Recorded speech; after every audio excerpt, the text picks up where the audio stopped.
How's it going, Denny? I'm going to take a look at your serve, and you've done a pretty good job. You said you based your motion off of our lessons, and you've done a pretty good job of putting it together.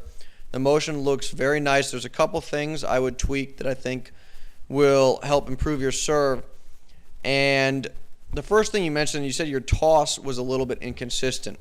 And I think one of the reasons is when you toss, your weight rises and then comes back down. It's a little bit hard to see. Obviously, you filmed this on a cell phone, so the image quality is not outstanding.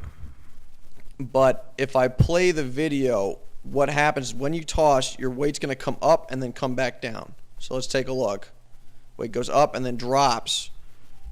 It's very subtle, but you can see your heels come off the ground when you toss the tennis ball. So I'm rewinding it. This is going a little bit too slow for my taste. All right, let's watch it now. So the weight has come up right there. When you toss, you come off your feet. Your weight comes up. There you go. As you toss the ball, and then it comes back down. And that's going to make you a little bit inconsistent. So I would get rid of that to start. Second, you say you haven't mastered the down together, up together, where your arms drop and then rise together. We recommend you learn it that way because it's easy, but you don't have to do that. If you watch some of the pros, their arms work differently. So, again, I would do that if it feels comfortable to you and it gets you doing the rest of the motion correctly, but it's not mandatory. The main thing, the most important thing is you get to the correct racket drop. And I actually do think you are a little bit off in your timing. It's hard for me to see because of the image quality. So if you make another video and upload it, it might be a little bit clearer. But I think what's happening is you're dropping your tossing arm a little bit early, and that's throwing off your shoulders, and it's opening you up a little bit too soon. So I think this is a second serve, and I chose this one because I think it's easiest to see that you're probably somewhere near contact right now. And what I want to do is compare this body position with Oliver over here. He's at contact. And take a look at his body position. He's pretty upright. There's a slight bend in the body, but not really too much.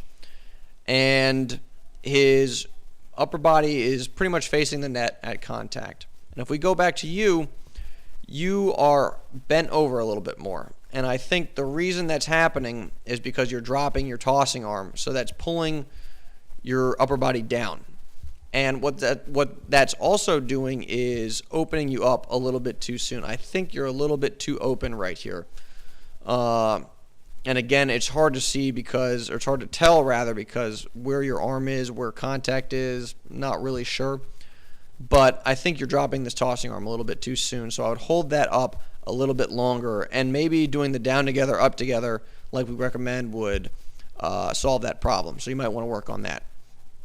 And if I play it a frame or so forward, I think this is the tennis ball here now, and you're pretty hunched over as you follow through. Let's take a look at Oliver into his follow through, and you're probably more or less in the same position relative to how long after the ball is off your strings. And his body, again, is still more upright. So I think this arm is pulling your upper body down too much. But you follow through pretty nicely. Let's play that forward. Land on the front foot. Follow through. Looks pretty good. So, and again, there's a second serve, so you're not into the court. On some of your other serves, you land further in, so that's not a problem. But those are the couple things I'd work on. Again, if you get a better video, I can see for sure how you're working with the racket drop. But I think you rise too soon when you're tossing, and you drop your tossing arm too soon, and that's affecting the rest of your mechanics. So those are the two things I'd work on.